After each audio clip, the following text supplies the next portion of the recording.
Car దిగి కాంగ్రెస్ గుట్టికి చేరుతున్న నేతలు, BRS కు గడ్డు పరిస్థితులు. కేకే, కడియం, దానం నేతలది కాంగ్రెస్ దారే. పార్లమెంటు ఎన్నికల్లో బీఆర్ఎస్ అభ్యర్థులే కరువా? కేసీఆర్ చేతులెత్తేశారా? కేసీఆర్ సారు మౌనం, కేటీఆర్ దుందుడుకుతనం. బీఆర్ఎస్ భవితవ్యం అగమ్య గోచరం. అయ్యో, మా కేసీఆర్ సార్ కూడా అనుకోలే గింత ఘనంగా ఎలిగిన బీఆర్ఎస్ పార్టీ దుకాణం ఇంత బేగనే బంద్ అవుతుందని. అయినా 10 ఏళ్లు మా సారు గెట్ల ఏలిండు, అనుకున్నదేసేసిండు. అడ్డం వచ్చినోళ్ళని తొక్కుతా పోయిండు. తన మాటే తెలంగాణ మాట నిండు. అదేమో మళ్ళా ఒక్కసారి ఎలక్షన్లు ఓడిండు. అందరూ గిట్ల పారిపోతుండ్రు. నిన్నటిదాకా కేసీఆర్ సార్ దేవుడు అన్నోళ్ళు ఇవాళ సార్ మాటే లేదు. ఇదేమన్నా బావుందా అని అంటే, అరే బై కేసీఆర్ సార్ కేల్ కతం దుకాణం బంద్ అంటుండ్రు. పాపం మా సార్కు గింత కష్టం వస్తుందని ఎవ్వరూ అనుకోలే. బీఆర్ఎస్ పార్టీ చోటా మోటా కార్యకర్త మొదలు బడా బడా నాయకుల దాకా అందరి మనసులో మాట ఇదే. పైకి చెప్పట్లేదు కానీ ఎవరికి వారు దుకాణం సర్దుకొని కాంగ్రెస్ లో చేరేందుకు ఉత్సాహం చూపుతున్నారు. కేసీఆర్ కు ఏం చేయాలో అర్థం కాని పరిస్థితి. అసలు అసెంబ్లీ ఎన్నికల్లో తాము ఓడిపోతామని కలలో కూడా అనుకోలేదు. 10 ఏళ్లు ఎదురు లేకుండా పొలిటికల్ రారాజుగా తెలంగాణ రాష్ట్రాన్ని పాలించారు. తమ మాటే వేదం, చేసిందే శాసనమన్నట్లు సాగింది. కానీ కాలం ఎప్పుడూ ఒకేలా ఉండదు కదా. రాజకీయాలన్నాక విజయాలే కాదు అపజయాలు ఉంటాయి. అన్నింటినీ స్పోర్టివ్ గా తీసుకోవడమే నాయకత్వానికి గీటురాయి. ఈ విషయం కేసీఆర్ కు తెలియక కాదు. తెలంగాణ ఉద్యమ సమయంలో టీఆర్ఎస్ ఎన్నో ఆటుపోట్లను ఎదుర్కొంది. అయితే అప్పుడు కేసీఆర్ తొనకలేదు, పెనకలేదు. తెలంగాణ రాష్ట్ర సాధనే లక్ష్యంగా ముందుకు సాగిపోయారు. అందుకే తెలంగాణ ఉద్యమ నేతగా కేసీఆర్ అంటే ఇప్పటికీ తెలంగాణ ప్రజలకు అభిమానం. అయితే ఆ అభిమానాన్ని కప్పేసే అహంకారాన్ని ప్రదర్శించడం వల్లే ఈ రోజు పార్టీకి, నేతలకు ఈ స్థితి పట్టిందని కొందరి అభిప్రాయం.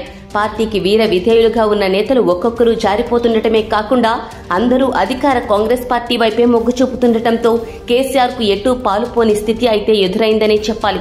పార్టీలో పెద్ద దిక్కుగా గౌరవించి పెద్దపీట వేసిన కేకే కాంగ్రెస్ కు వెళతానని చెప్పడమే కాకుండా తనకు కాంగ్రెస్ పుట్టినిల్లని, తన రాజకీయ జీవితంలో అధిక భాగం కాంగ్రెస్ లోనే గడిపానని, కేవలం 10 ఏళ్లుగా మాత్రమే బీఆర్ఎస్ లో ఉంటున్నానని వ్యాఖ్యానించారు. తన కూతురితో కలిసి కాంగ్రెస్ తీర్థం పుచ్చుకోవడానికి సిద్ధమైపోయారు. ఇక కడియం శ్రీహరి కేసీఆర్ నమ్మిన పంటు. పార్టీలో శ్రీహరికి సముచిత స్థానం కల్పించడమే కాకుండా అధికారంలో ఉన్నప్పుడు ప్రధాన పదవులు కూడా కట్టబెట్టారు కేసీఆర్. అలాంటిది ఇవాళ కడియం కూతురు కావ్యకు పిలిచి లోక్సభ పోటీకి టికెట్ ఇచ్చినా తిరస్కరించి కాంగ్రెస్ తరపున బరిలో నిలిచేందుకు సిద్ధమైంది. తను వెళుతుండటమే కాకుండా కేసీఆర్ కు సుదీర్ఘ లేఖ రాసి మరీ పెట్టాబేడా సర్దుకుంది. ఈ విషయాన్ని కడియం శ్రీహరి బలపరచడం కేసీఆర్ కు మింగుడు పడటం లేదు.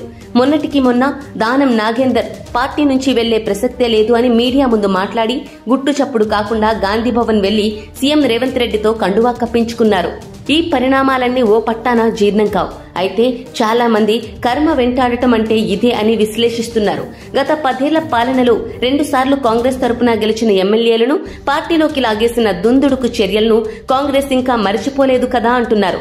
అప్పట్లో కాంగ్రెస్ ను తెలంగాణలో నామరూపాలు లేకుండా చేయాలనే పెద్ద వ్యూహానికే కేసీఆర్ తెరలేపారని అంటున్నారు. అదే కర్మ ఇప్పుడు కేసీఆర్ మెడకు చుట్టుకుంటోందని, అప్పట్లో తను మొదలుపెట్టిన రాజకీయ ఆటను ఇప్పుడు సీఎం రేవంత్ రెడ్డి కొనసాగిస్తున్నారని, ప్రతి చర్యకు ప్రతిచర్య ఉంటుందని న్యూటన్ సూత్రం కేసీఆర్ కు అనుభవపూర్వకంగా అర్థమయ్యే పరిస్థితి తలెత్తిందని అంటున్నారు. పార్టీ వదిలిపోతున్న వారి గురించి కేసీఆర్ వ్యాఖ్యానించడం లేదు గాని ఆ మౌనం వెనుక తీవ్ర ఆగ్రహం, ఆందోళన ఉన్నాయని, కానీ సరైన సమయం కోసం ఎదురు చూడటం మినహా ఇప్పట్లో కేసీఆర్ చేయగలిగినది ఏమీ లేదని అంటున్నారు. మనం 1,00,000 మాటలు అనుకున్న బీఆర్ఎస్ పార్టీ ఇప్పుడు బాధల రాష్ట్రీయ పార్టీగా మౌనంగా, దీనంగా ఎటువైపు ఏ అడుగు వెయ్యాలో తెలియని చౌరస్తాలో దిక్కులు చూస్తూ నిలుచుండిపోయింది. పార్టీకి ఇలాంటి పరిస్థితి వస్తుందని కేసీఆర్ కలలో కూడా ఊహించి ఉండరు. ఏ పార్టీకి అయినా ఎలక్షన్లలో పరాజయం పాలైనప్పుడు ఆటుపోట్లు తప్పవు. అది సహజ రాజకీయ పరిణామంగానే మనం చూడాలి. జాతీయ పార్టీగా 50 ఏళ్లు దేశాన్ని పాలించిన పార్టీ కాంగ్రెస్ గత 10 ఏళ్లుగా కష్టకాలాన్ని ఎదుర్కొంటోంది కదా. కానీ ప్రాంతీయ పార్టీలు మాత్రం ఇలాంటి ఘటనలు ఎదురైనప్పుడు తలకిందులవుతూ ఉంటాయి. బహుశా అవి ప్రాంతీయ ప్రజల భావోద్వేగాలే పునాదులుగా ఏర్పడినవి కాబట్టి ఆ భావోద్వేగాలు చల్లారిపోగానే పార్టీల ఉత్సాహం కూడా తగ్గుతుంది, పునాదులు కూడా కదిలిపోతూ ఉంటాయి. ఇప్పుడు బీఆర్ఎస్ పరిస్థితి ఇదే.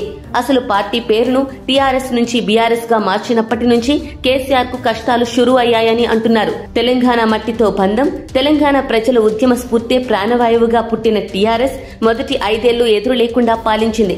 అయితే ఎప్పుడైతే అది బీఆర్ఎస్ గా మారిందో దాని అస్తిత్వం దెబ్బతిందని కొందరి పరిశీలన. తెలంగాణ ప్రజలు బీఆర్ఎస్ ను సొంతం చేసుకోలేకపోయారని అంటున్నారు. మరి కేసీఆర్ ఈ చిన్న లాజిక్ ఎలా మిస్ అయ్యారో తెలీదు. తెలంగాణలో 2 దఫా అధికారం దక్కగానే తనకు జాతీయ రాజకీయాలు చేసే సత్తా ఉందని అనుకోవడంతో పప్పులో కాలేశారు. మహారాష్ట్ర పక్కన ఉన్న ఆంధ్రప్రదేశ్ లో బీఆర్ఎస్ ఖాతాలు ప్రారంభించడం కేసీఆర్ తెలుసో తెలియకో చేసిన తప్పిదమో అంటే అవునని అంటున్నారు విశ్లేషకులు. ప్రాంతీయ పార్టీల అవకాశాలు విస్తరణ ఎప్పటికీ పరిమితంగా ఉంటాయి. 2-3 రాష్ట్రాల్లో పార్టీ విస్తరణ అంటే కుదరని పని అనే చెప్పాలి. 2014 దాకా అటు ఏపీ ఇటు తెలంగాణలో చక్రం తిప్పిన తెలుగుదేశం అధినేత చంద్రబాబు నాయుడు 2019 నాటికి తెలంగాణలో తెలుగుదేశం పార్టీని చాలా పరిమితం చేశారు. 2023 ఎన్నికల్లో అసలు పోటీ కూడా చేయలేదు. ఇప్పటికే తెలుగుదేశం అంటే అభిమానించే ప్రజలు తెలంగాణలో ఉన్నారు. కానీ తన రాజకీయ ప్రస్థానం ఆంధ్రప్రదేశ్ లో అనుకుని ఆ విధంగానే పావులు కదుపుతున్నారు. నోరు తెరిచి అనకపోయినా ఇది సత్యం. అంతెందుకు, తాజా లోక్సభ ఎన్నికల్లో తెలంగాణలో అభ్యర్థుల్ని నిలపాలని బాబు మనసులో కూడా అనుకోవడం లేదు. తను తెలుగుదేశం జాతీయ పార్టీ అని ఎంతగా చెప్పుకున్నా దాని మనుగడ కేవలం ఆంధ్రప్రదేశ్ కే పరిమితమైందని ఎవరిని అడిగినా చెబుతారు. అక్కడ కూడా గత 5 ఏళ్లుగా విపరీతమైన రాజకీయ ఆటుపోట్లు ఎదుర్కొంటూనే ఉన్నారు. కరోనా పుణ్యమా అని 2 ఏళ్లు కాస్త ప్రశాంతంగా గడిపినా గత 6 నెలల్లో సంక్షోభాన్నే చవిచూడాల్సి వచ్చింది. అయితే బాబు కింద పడ్డా తనదే విజయం అనుకునే రకం కాబట్టి అక్కడి సీఎం జగన్మోహన్ రెడ్డిని ఓడించేందుకు మరో ప్రాంతీయ పార్టీ జనసేనతోనూ జాతీయ పార్టీ బీజేపీతోనూ జట్టు కట్టి ముందుకు సాగుతున్నారు. ఈ రోజు రేపట్లో రాజకీయాలు ఇలా చేస్తేనే నాయకులకు మనుగడ అన్నది సుస్పష్టం. ఇక పొరుగు రాష్ట్రాలు తమిళనాడులో జయలలిత మరణానంతరం అన్నాడీఎంకే కుదేలైపోయింది. శశికళ ఘటన అనంతరం ఆ పార్టీ సైలెంట్ మోడ్ లోకి వెళ్లింది. పక్క రాష్ట్రం కర్ణాటకలో కింగ్ మేకర్ అని జబ్బలు చరుచుకొని మాజీ సీఎం కుమారస్వామి అతను స్థాపించిన జనతాదళ్ పరిస్థితిని పరిశీలించినా మనకు ప్రాంతీయ పార్టీల బలాబలాలు తెలుస్తాయి. ఈ విషయంలో ఆంధ్రప్రదేశ్ ముఖ్యమంత్రి జగన్మోహన్ రెడ్డి ప్రారంభించిన వైఎస్ఆర్సీపీ పార్టీ మెరుగ్గా ఉంటోందని చెప్పాలి. రాజకీయంగా తన ఉనికి ఎదుగుదల ఏపీలోనే అని తెలుసుకున్నదే కాకుండా తెలంగాణలో ఆ పార్టీ అకౌంట్ క్లోజ్ చేసుకున్నారు. కేవలం ఏపీ రాజకీయాలకే పరిమితమయ్యారు. అందుకే అక్కడి ప్రజలు అభిమానాన్ని దక్కించుకోగలిగారు. ప్రాంతీయ పార్టీలు ఎక్కడ పుట్టాయో అక్కడే తమ సత్తా చాటుకోవాలి. చావైనా రేవైనా అక్కడే ఉండాలి. అలా కాదు జాతీయంగా రాజకీయాలు చేస్తాం, 3వ ఫ్రంటు 4వ ఫ్రంటు అని స్టంట్లు చేస్తే పార్టీ టెంట్లు కూలడం ఖాయం. తెలంగాణకు ఇప్పటికే ఈ వాస్తవం అర్థమై ఉంటుంది. అసలు బీఆర్ఎస్ ఇవాల్టి స్థితికి కేసీఆర్ మార్కు రాజకీయాలు, అతని కుటుంబ సభ్యులు మితిమీరిన ప్రమేయాలే కారణమని చాలా మంది అభిప్రాయం. కేటీఆర్ మాటల్లో దూకుడు ఇప్పటికీ తగ్గలేదు. రాష్ట్రంలో సంచలనం రేకెత్తిస్తున్న ఫోన్ ట్యాప్ విషయాన్ని కేటీఆర్ పూచిక పుల్లలా తీసిపడేయడం చతురత అనిపించుకోదు. పెద్ద పెద్ద అధికార చేపలను కాంగ్రెస్ ప్రభుత్వం వలవేసి మరీ పట్టుకుంటుంటే విస్తుబోయే వాస్తవాలు వెలుగు చూస్తుంటే ఇదో దిక్కుమాలిన విషయం, ఫోన్ ట్యాప్ చేసుంటారేమో, అదేం కొంప మునిగిపోయే అంశమా అనడం నిజంగా కేటీఆర్ మార్కు రాజకీయాల్ని తెలియజేస్తోందని అంటున్నారు. ఇక కవిత లిక్కర్ స్కామ్ విషయంగా పీకల్లోతు మునిగి తీహార్ జైలులో ఉన్నారు. కేసు మాట ఎలా ఉన్నా ఈ ఘటన వల్ల పార్టీకి పెద్ద దెబ్బ తగిలిందనే చెప్పాలి. బీఆర్ఎస్ ఇప్పటి పరిస్థితి చూస్తే పార్లమెంటు ఎన్నికల్లో దాదాపు చేతులెత్తేసిందనే అంటున్నారు. టికెట్లు కేటాయించిన అభ్యర్థులే పార్టీ వీడుతున్నారంటే పరిస్థితి ఎంత దయనీయంగా మారిందో అర్థమవుతోంది. చేసేది లేక అసెంబ్లీ ఎన్నికల్లో బీఎస్పీ తరపున నిలిచి ఘోరంగా ఓడిన ఆర్ఎస్ ప్రవీణ్ ను రెడ్ కార్పెట్ పరిచి ఆహ్వానించి మరీ నాగర్ కర్నూలు టికెట్ ఇచ్చారు. అక్కడ మల్లు రవి కాంగ్రెస్ అభ్యర్థిగా, భరత్ బీజేపీ అభ్యర్థిగా హోరాహోరీగా పోరాడుతున్నారు. వీరి మధ్యలో ఆర్ఎస్ ప్రవీణ్ ఎలా గెలుస్తారన్నది చాలా ఆసక్తికర అంశం. పార్టీ పరిస్థితి తెలిసినా కేసీఆర్ అభ్యర్థుల కోసం డబ్బు తీయలేని స్థితి. గత అసెంబ్లీ ఎన్నికల సమయంలో అభ్యర్థులకు బీఫామ్ ఇచ్చే సమయంలోనే దర్జాగా చెక్కులు అందించారు. మరి ఇప్పుడు అసలు పార్టీకి పైసలు ఉన్నాయా? ఉన్నా ఖర్చు చేయడం అవసరం అనుకుంటున్నారా? అర్థం కావడం లేదు. అసలే బీఆర్ఎస్ పార్టీపై పెద్ద ఎత్తున అవినీతి ఆరోపణలు వస్తున్నాయి.